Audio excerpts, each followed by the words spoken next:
The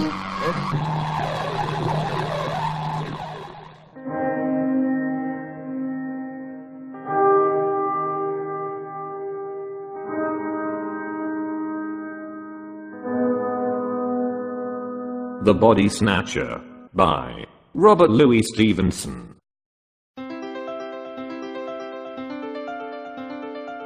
Every night in the year, 4 of us sat in the small parlor of the George at Debenham, the undertaker, and the landlord, and Fetz, and myself. Sometimes there would be more, but blow high, blow low, come rain or snow or frost, we 4 would be each planted in his own particular armchair. Fetz was an old drunken Scotchman, a man of education obviously, and a man of some property, since he lived in idleness. He had come to Debenham years ago, while still young, and by a mere continuance of living, had grown to be an adopted townsman. His blue camlet cloak was a local antiquity, like the church spire. His place in the parlor at the George, his absence from church, his old crapulous disreputable vices, were all things of course in Debenham. He had some vague radical opinions and some fleeting infidelities, which he would now and again set forth, and emphasize with tottering slaps upon the table. He drank rum, 5 glasses regularly every evening, and for the greater portion of his nightly visit to the George sat, with his glass in his right hand, in a state of melancholy alcoholic saturation. We called him the doctor, for he was supposed to have some special knowledge of medicine, and had been known, upon a pinch, to set a fracture, or reduce a dislocation. But beyond these slight particulars, we had no knowledge of his character and antecedents. One dark winter night, it had struck 9 some time before the landlord joined us, there was a sick man in the George. A great neighbouring proprietor suddenly struck down with apoplexy on his way to Parliament, and the great man's still greater London doctor had been telegraphed to his bedside. It was the first time that such a thing had happened in Debenham, for the railway was but newly open, and we were all proportionately moved by the occurrence. "He's come," said the landlord, after he had filled and lighted his pipe. "He," said I. "Who?" "Not the doctor." "Himself," replied our host. "What is his name?" "Dr. Macfarlane," said the landlord. Fetz was far through his 3rd tumbler, stupidly fuddled, now nodding over, now staring mazily around him, but at the last word he seemed to awaken, and repeated the name Macfarlane twice, quietly enough the first time, but with sudden emotion at the second. "Yes," said the landlord, "that's his name. Dr. Wolfe Macfarlane." Fetz became instantly sober, his eyes awoke, his voice became clear, loud, and steady, his language forcible and earnest. We were all startled by the transformation, as if a man had risen from the dead. "I beg your pardon," he said, "I'm afraid I have not been paying much attention to your talk. Who is this Wolfe Macfarlane?" And then, when he had heard the landlord out, it cannot be, he added, "and yet I would like well, to see him face to face." "Do you know him, doctor?" asked the undertaker, with a gasp. "God forbid," was the reply. "And yet the name is a strange one.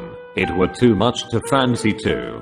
Tell me, landlord, is he old?" "Well," said the host, "he's not a young man, to be sure, and his hair is white, but he looks younger than you. He is older, though, years older. But," with a slap upon the table, "it's the rum you see in my face, Rummensin. This man, perhaps, may have an easy conscience and a good digestion." "Conscience? Hear me speak. You would think I was some good old decent Christian, would you not? But no, not I. I never canted. Voltaire might have canted, if he'd stood in my shoes, but the brains, with a rattling fillip on his bald head, the brains were clear and active, and I saw, and made no deductions. If you know this doctor," I ventured to remark, after a somewhat awful pause, "I should gather that you do not share the landlord's good opinion." Fetz paid no regard to me. "Yes," he said, with sudden decision, "I must see him face to face." There was another pause, and then a door was closed rather sharply on the first floor, and a step was heard upon the stair. "That's the doctor," cried the landlord. "Look sharp, and you can catch him." It was but 2 steps from the small parlor to the door of the old Georgian. The white oak staircase landed almost in the street. There was room for a turkey rug and nothing more between the threshold and the last round of the descent. But this little space was every evening brilliantly lit up, not only by the light upon the stair and the great signal lamp below the sign, but by the warm radiance of the barroom window. The George thus brightly advertised itself to passers-by in the cold street. Fetz walked steadily to the spot, and we, who were hanging behind, beheld the 2 men meet, as one of them had phrased it, face to face. Dr. McFarlane was alert and vigorous. His white hair set off his pale and placid, although energetic, countenance. He was richly dressed in the finest of broadcloth and the whitest of linen, with a great gold watch chain, and studs and spectacles of the same precious material. He wore a broad folded tie, white and speckled with lilac, and he carried on his arm a comfortable driving coat of fur. There was no doubt, but he became his years, breathing, as he did, of wealth and consideration, and it was a surprising contrast to see our Polisot, bald, dirty, pimpled, and robed in his old camlet cloak, confront him at the bottom of the stairs. "McFarlane," he said somewhat loudly, more like a herald than a friend. The great doctor pulled up short on the 4th step, as though the familiarity of the address surprised and somewhat shocked his dignity. "Toddy McFarlane," repeated Fetz. The London man almost staggered. He stared for the swiftest of seconds at the man before him, glanced behind him with a sort of scare, and then in a startled whisper, "Fetz," he said. "You." Said the other. "Me? Did you think I was dead too? We are not so easy shut of our acquaintance." "Hush, hush," exclaimed the doctor. "Hush, hush, this meeting is so unexpected. I can see you are unmanned. I hardly knew you, I confess, at first, but I'm overjoyed to have this opportunity. For the present it must be howdy-do and goodbye in one, for my fly is waiting, and I must not fail the train. But you shall, let me see, yes, you shall give me your address, and you can count on early news of me. We must do something for you, Fetz. I fear you are out at elbows, but we must see to that for Auld Lang Syne, as once we sang at suppers." "Money," cried Fetz, "money from you. The money that I had from you is lying where I cast it in the rain." Dr. McFarlane had talked himself into some measure of superiority and confidence, but the uncommon energy of this refusal cast him back into his first confusion. A horrible, ugly look came and went across his almost venerable countenance. "My dear fellow," he said, "be it as you please. My last thought is to offend you. I would intrude on none. I will leave you my address, however. I do not wish it. I do not wish to know the roof that shelters you," interrupted the other. "I heard your name. I feared it might be you. I wished to know if, after all, there were a God. I know now that there is none. Begone." He still stood in the middle of the rug, between the stair and doorway, and the great London physician, in order to escape, would be forced to step to one side. It was plain that he hesitated before the thought of this humiliation. White as he was, there was a dangerous glitter in his spectacles, but while he still paused uncertain, he became aware that the driver of his fly was peering in from the street at this unusual scene, and caught a glimpse at the same time of our little body from the parlor, huddled by the corner of the bar. The presence of so many witnesses decided him at once to flee. He crouched together, brushing on the wainscot, and made a dart like a serpent, striking for the door. But his tribulation was not yet entirely at an end, for even as he was passing, Fetz clutched him by the arm and these words came in a whisper, and yet painfully distinct. "Have you seen it again?" The great rich London doctor cried out aloud with a sharp, throttling cry. He dashed his questioner across the open space, and, with his hands over his head, fled out of the door like a detected thief. Before it had occurred to one of us to make a movement, the fly was already rattling toward the station. The scene was over like a dream, but the dream had left proofs and traces of its passage. Next day the servant found the fine gold spectacles broken on the threshold, and that very night we were all standing breathless by the barroom window, and Fetz at our side, sober, pale, and resolute in look. "God protect us, Mr. Fetz," said the landlord, coming first into possession of his customary senses. "What in the universe is all this? These are strange things you have been saying." Fetz turned toward us. He looked us each in succession in the face. "See if you can hold your tongues," said he. "That man Macfarlane is not safe to cross. Those that have done so already have repented it too late." And then, without so much as finishing his third glass, far less waiting for the other two, he bade us goodbye and went forth, under the lamp of the hotel, into the black night. We three turned to our places in the parlor, with the big red fire and 4 clear candles, and as we recapitulated what had passed, the first chill of our surprise soon changed into a glow of curiosity. We sat late. It was the latest session I have known in the old George.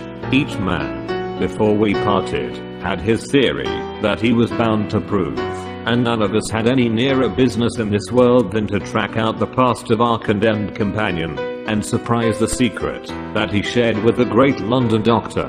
It is no great boast, but I believe I was a better hand at worming out a story than either of my fellows at the George, and perhaps there is now no other man alive who could narrate to you the following foul and unnatural events. In his young days Fetz studied medicine in the schools of Edinburgh. He had talent of a kind, the talent that picks up swiftly what it hears, and readily retails it for its own. He worked little at home, but he was civil, attentive, and intelligent in the presence of his masters.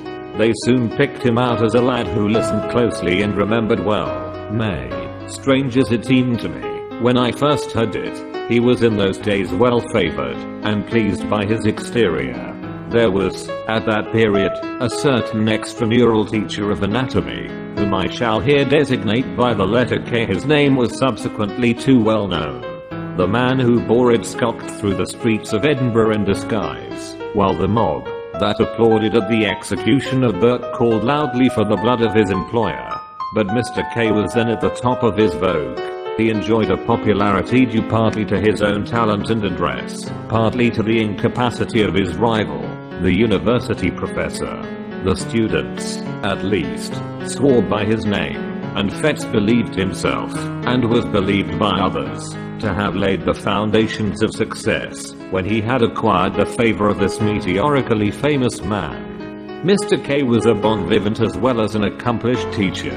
He liked a sly illusion no less than a careful preparation. In both capacities Fetz enjoyed and deserved his notice, and by the second year of his attendance he held the half-regular position of second demonstrator or sub-assistant in his class. In this capacity the charge of the theatre and lecture room devolved in particular upon his shoulders. He had to answer for the cleanliness of the premises and the conduct of the other students, and it was a part of his duty to supply, receive, and divide the various subjects.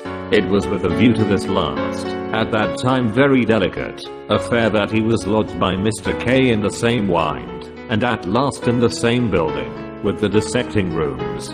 Here, after a night of turbulent pleasures, his hand still tottering, his sight still misty and confused, he would be called out of bed in the black hours before the winter dawn by the unclean and desperate interlopers who supplied the table.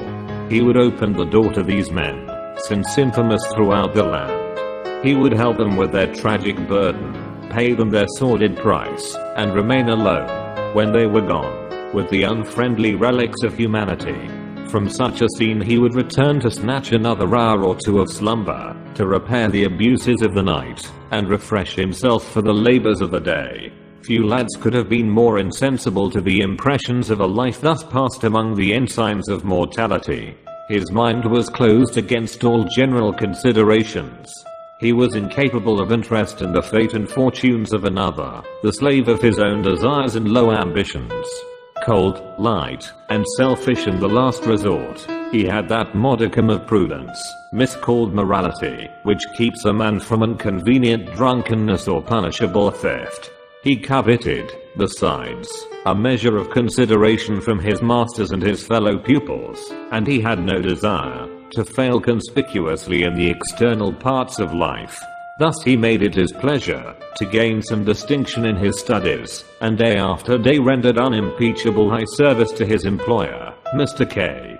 For his day of work he indemnified himself by nights of roaring, blackguardly enjoyment, and when that balance had been struck, the organ that he called his conscience declared itself content. The supply of subjects was a continual trouble to him as well as to his master. In that large and busy class, the raw material of the anatomists kept perpetually running out, and the business thus rendered necessary was not only unpleasant in itself, but threatened dangerous consequences to all who were concerned. It was the policy of Mr. K to ask no questions in his dealings with the trade. They bring the body, and we pay the price, he used to say, dwelling on the alliteration, quid pro quo. And, again, and somewhat profanely, ask no questions, he would tell his assistants, for conscience sake. There was no understanding that the subjects were provided by the crime of murder. Had that idea been broached to him in words, he would have recoiled in horror, but the lightness of his speech upon so grave a matter was, in itself, an offense against good manners, and a temptation to the men with whom he dealt. Fetz, for instance, had often remarked to himself upon the singular freshness of the bodies. He had been struck again and again by the hangdog, abominable looks of the ruffians who came to him before the dawn, and putting things together clearly in his private thoughts, he perhaps attributed a meaning too immoral and too categorical to the unguarded counsels of his master. He understood his duty, in short, to have three branches: to take what was brought, to pay the price, and to avert the eye from any evidence of crime. One November morning this policy of silence was put sharply to the test. He had been awake all night with a racking toothache, pacing his room like a caged beast, or throwing himself in fury on his bed, and had fallen at last into that profound uneasy slumber that so often follows on a night of pain, when he was awakened by the third or fourth angry repetition of the concerted signal. There was a thin bright moonshine. It was bitter cold, windy, and frosty. The town had not yet awakened, but an indefinable stir already preluded the noise and business of the day. The gals had come later than usual, and they seemed more than usually eager to be gone. Fetz, sick with sleep, lighted them upstairs. He heard their grumbling Irish voices through a dream, and as they stripped the sack from their sad merchandise he leaned dozing, with his shoulder propped against the wall. He had to shake himself to find the men their money. As he did so, his eyes lighted on the dead face. He started. He took 2 steps nearer, with the candle raised. "God Almighty," he cried. "That is Jane Galbraith." The men answered nothing, but they shuffled nearer the door. "I know her, I tell you," he continued. "She was alive and hearty yesterday. It's impossible she can be dead. It's impossible you should have got this body fairly." "Sure, sir, you're mistaken entirely," said one of the men. But the other looked Fetz darkly in the eyes, and demanded the money on the spot. It was impossible to misconceive the threat or to exaggerate the danger. The lad's heart failed him. He stammered some excuses, counted out the sum, and saw his hateful visitors depart. No sooner were they gone than he hastened to confirm his doubts. By a dozen unquestionable marks he identified the girl he had jested with the day before. He saw, with horror, marks upon her body that might well betoken violence. A panic seized him, and he took refuge in his room. There he reflected at length over the discovery that he had made, considered soberly the bearing of Mr. K.'s instructions and the danger to himself of interference in so serious a business, and at last, in sore perplexity, determined to wait for the advice of his immediate superior, the class assistant. This was a young doctor, Wolf Macfarlane, a high favorite among all the reckless students, clever, dissipated, and unscrupulous to the last degree. He had traveled and studied abroad. His manners were agreeable and a little forward. He was an authority on the stage, skillful on the ice or the links with skate or golf club. He dressed with nice audacity, and, to put the finishing touch upon his glory, he kept a gig and a strong trotting horse. With Fetz he was on terms of intimacy. Indeed, their relative positions called for some community of life, and when subjects were scarce the pair would drive far into the country in McFarlane's gig, visit and desecrate some lonely graveyard, and return before dawn with their booty to the door of the dissecting room. On that particular morning McFarlane arrived somewhat earlier than his wont. Fetz heard him, and met him on the stairs, told him his story, and showed him the cause of his alarm. McFarlane examined the marks on her body. "Yes," he said with a nod. "It looks fishy." "Well, what should I do?" asked Fetz. "Do," repeated the other. "Do you want to do anything?" "Least said soonest mended, I should say." "Someone else might recognize her," objected Fetz. "She was as well known as the Castle Rock." "We'll hope not," said McFarlane. "And if anybody does, well, you didn't, don't you see, and there's an end. The fact is, this has been going on too long. Stir up the mud, and you'll get K into the most unholy trouble. You'll be in a shocking box yourself. So will I, if you come to that. I should like to know how any one of us would look, or what the devil we should have to say for ourselves, in any Christian witness box. For me, you know there's one thing certain, that, practically speaking, all our subjects have been murdered." "McFarlane," cried Fetz. "Come now," sneered the other. "As if you hadn't suspected it yourself. Suspecting is one thing, and proof another." "Yes, I know, and I'm as sorry as you are this should have come here," tapping the body with his cane. "The next best thing for me is not to recognize it, and," he added coolly, "I don't. You may, if you please. I don't dictate, but I think a man of the world would do as I do, and I may add, I fancy that is what K would look for at our hands. The question is, why did he choose us two for his assistants? And I answer, because he didn't want old wives." This was the tone of all others to affect the mind of a lad like Fetz. He agreed to imitate McFarlane. The body of the unfortunate girl was duly dissected, and no one remarked or appeared to recognize her. One afternoon, when his day's work was over, Fetz dropped into a popular tavern, and found McFarlane sitting with a stranger. This was a small man, very pale and dark, with coal black eyes. The cut of his features gave a promise of intellect and refinement which was but feebly realized in his manners, for he proved, upon a nearer acquaintance, coarse, vulgar, and stupid. He exercised, however, a very remarkable control over McFarlane, issued orders like the great Bashaw, became inflamed at the least discussion or delay, and commented rudely on the servility with which he was obeyed. This most offensive person took a fancy to Fetz on the spot, plied him with drinks, and honored him with unusual confidences on his past career. If the 10th part of what he confessed were true, he was a very loathsome rogue, and the lad's vanity was tickled by the attention of so experienced a man.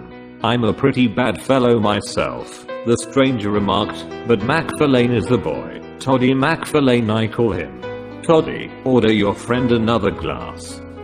Or it might be, Toddy, you jump up, and shut the door." "Toddy hates me," he said again. "Oh yes, Toddy, you do. Don't you call me that confounded name," growled McFarlane. "Hear him. Did you ever see the lads play knife? He would like to do that all over my body," remarked the stranger. "We medicals have a better way than that," said Fetz. "When we dislike a dead friend of ours, we dissect him." McFarlane looked up sharply, as though this jest were scarcely to his mind. The afternoon passed.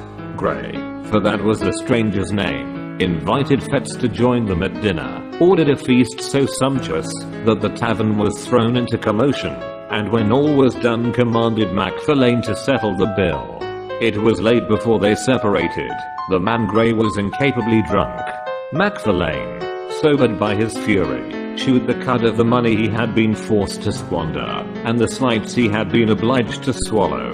Fetz, with various liquors singing in his head, returned home with devious footsteps and a mind entirely in abeyance. Next day McFarlane was absent from the class, and Fetz smiled to himself as he imagined him still squiring the intolerable Grey from tavern to tavern. As soon as the hour of liberty had struck, he posted from place to place in quest of his last night's companions. He could find them, however, nowhere, so returned early to his rooms, went early to bed, and slept the sleep of the just. At 4 in the morning he was awakened by the well-known signal.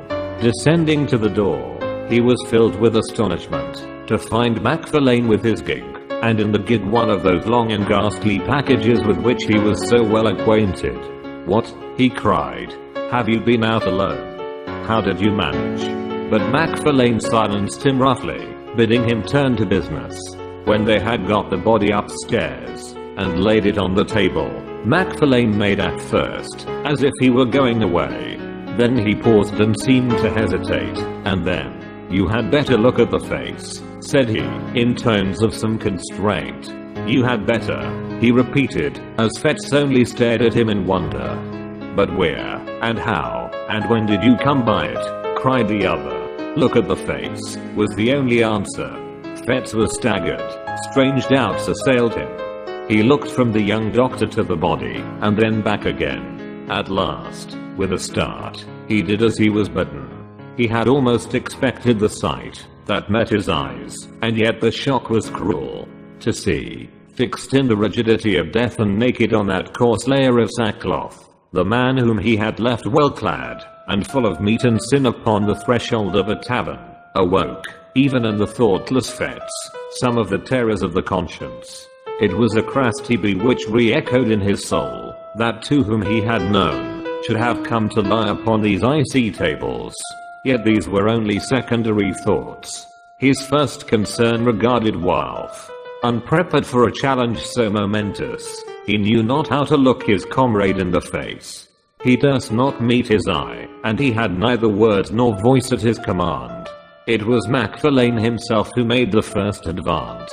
He came up quietly behind, and laid his hand gently but firmly on the other's shoulder. "Richardson," said he, "may have a head." Now Richardson was a student who had long been anxious for that portion of the human subject to dissect. There was no answer, and the murderer resumed. "Talking of business, you must pay me. Your accounts, you see, must tally." Fetz found a voice, the ghost of his own. "Pay you?" he cried. "Pay you for that? Why, yes, of course you must.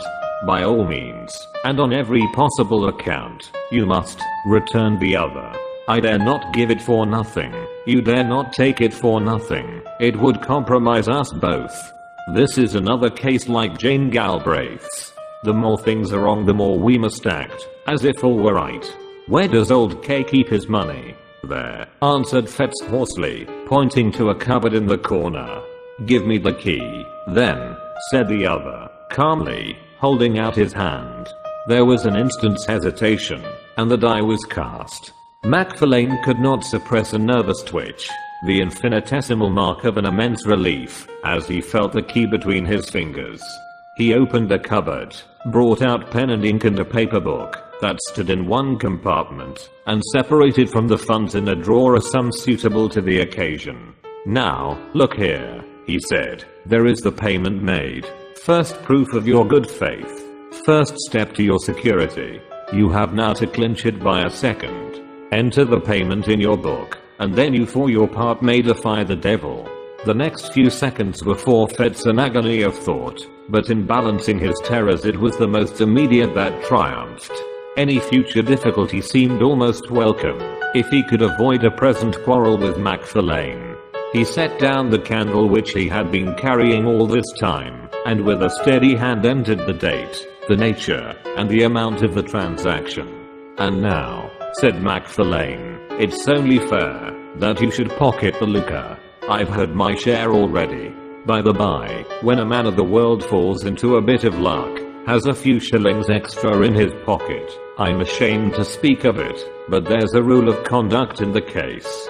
No treating, no purchase of expensive class books, no squaring of old debts. Borrow, don't lend. McFarlane, began Fetz, still somewhat hoarsely. I have put my neck in a halter to oblige you. To oblige me, cried Wilf. Oh, come. You did, as near as I can see the matter, what you downright had to do in self-defense. Suppose I got into trouble, where would you be? This second little matter flows clearly from the first. Mr. Gray is the continuation of Miss Galbraith. You can't begin and then stop. If you begin, you must keep on beginning. That's the truth. No rest for the wicked. A horrible sense of blackness and the treachery of fate seized hold upon the soul of the unhappy student. My God, he cried, but what have I done, and when did I begin? To be made a class assistant, in the name of reason, where's the harm in that? Service wanted the position. Service might have got it. Would he have been where I'm now? My dear fellow, said McFarlane, what a boy you are. What harm has come to you? What harm can come to you, if you hold your tongue? Why, man, do you know what this life is? There are two squads of us, the lions and the lambs. If you're a lamb, you'll come to lie upon these tables like Gray or Jane Galbraith. If you're a lion, you'll live and drive a horse like me, like Kay, like all the world with any wit or courage. You're staggered at the first, but look at Kay. My dear fellow, you're clever, you have pluck. I like you, and Kay likes you. You were born to lead the hunt, and I tell you, on my honor and my experience of life, 3 days from now you'll laugh at all these scarecrows like a high school boy at a farce.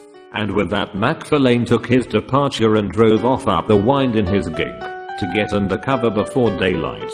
Fetz was thus left alone with his regrets. He saw the miserable peril in which he stood involved. He saw, with inexpressible dismay, that there was no limit to his weakness, and that, from concession to concession, he had fallen from the arbiter of McFarlane's destiny to his paid and helpless accomplice. He would have given the world to have been a little braver at the time, but it did not occur to him that he might still be brave. The secret of Jane Galbraith and the cursed entry in the daybook closed his mouth. Hours passed. The class began to arrive. The members of the unhappy Gray were dealt out to one and to another, and received without remark.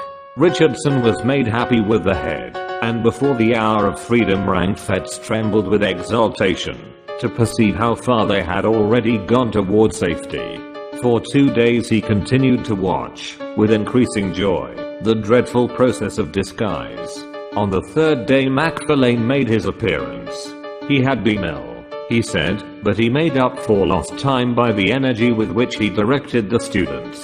To Richardson in particular he extended the most valuable assistance and advice, and that student, encouraged by the praise of the demonstrator, burned high with ambitious hopes, and saw the medal already in his grasp.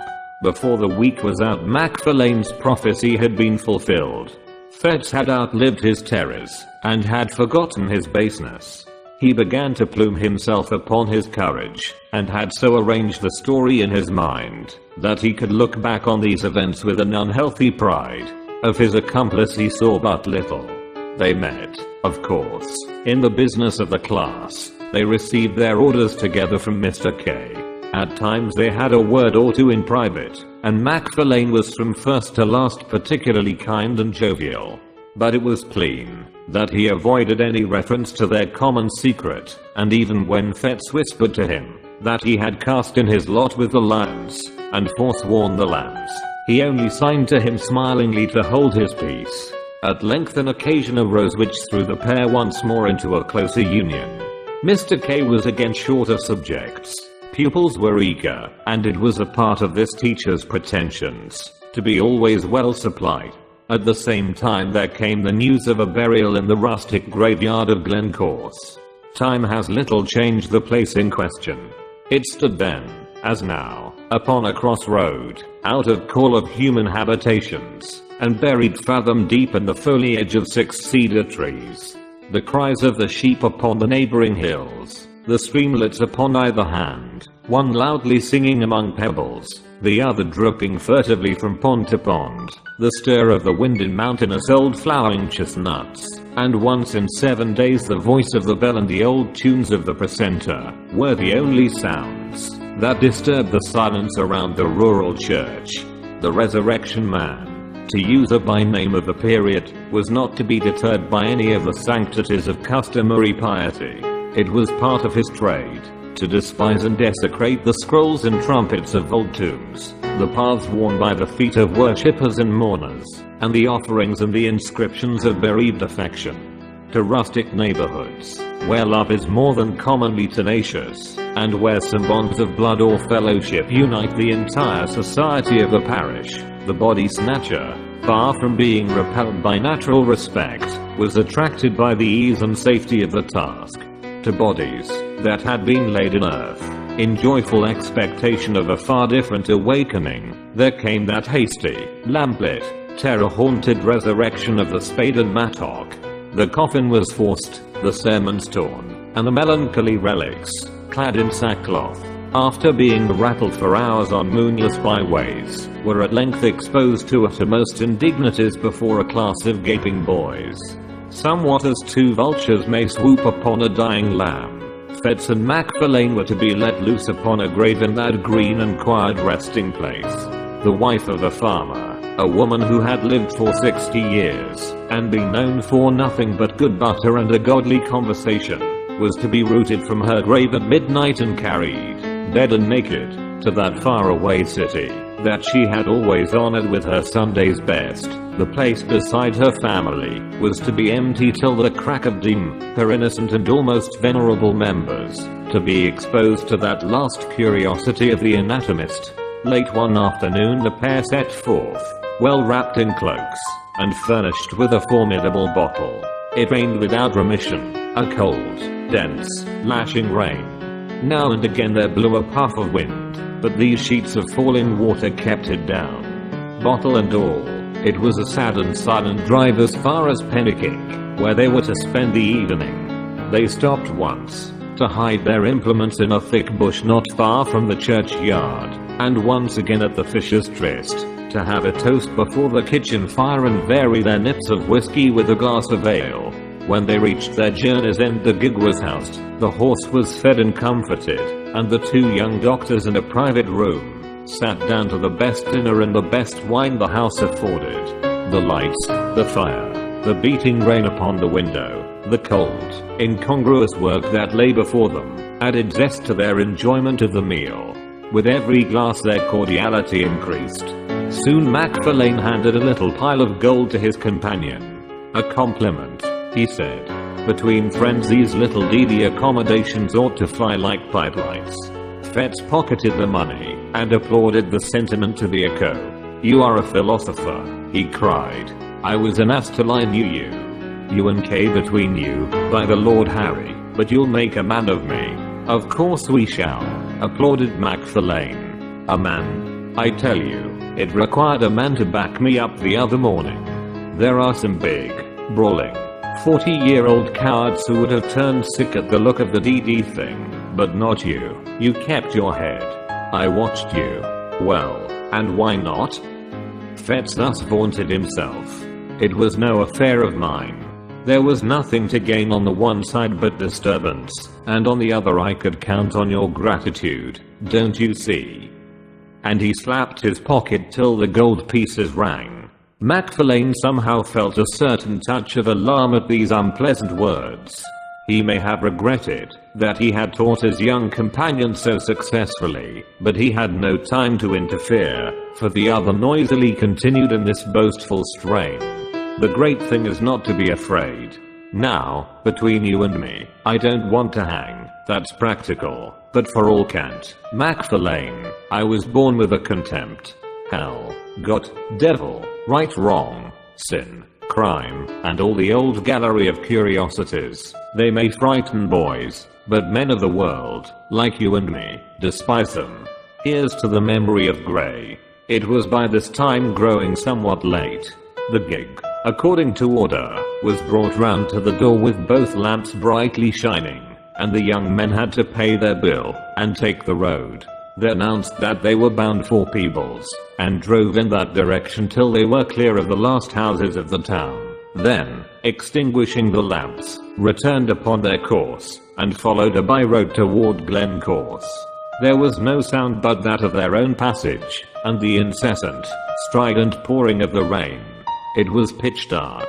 Here and there a white gate or a white stone in the wall guided them for a short space across the night, but for the most part it was at a foot pace, and almost groping, that they picked their way through that resonant blackness to their solemn and isolated destination. In the sunken woods that traversed the neighborhood of the burying ground, the last glimmer failed them, and it became necessary to kindle a match and re-illumine one of the lanterns of the gig. Thus, under the dripping trees, and environed by huge and moving shadows, they reached the scene of their unhallowed labors. They were both experienced in such affairs, and powerful with the spade, and they had scarce been 20 minutes at their task, before they were rewarded by a dull rattle on the coffin lid. At the same moment Macfarlane, having hurt his hand upon a stone, flung it carelessly above his head.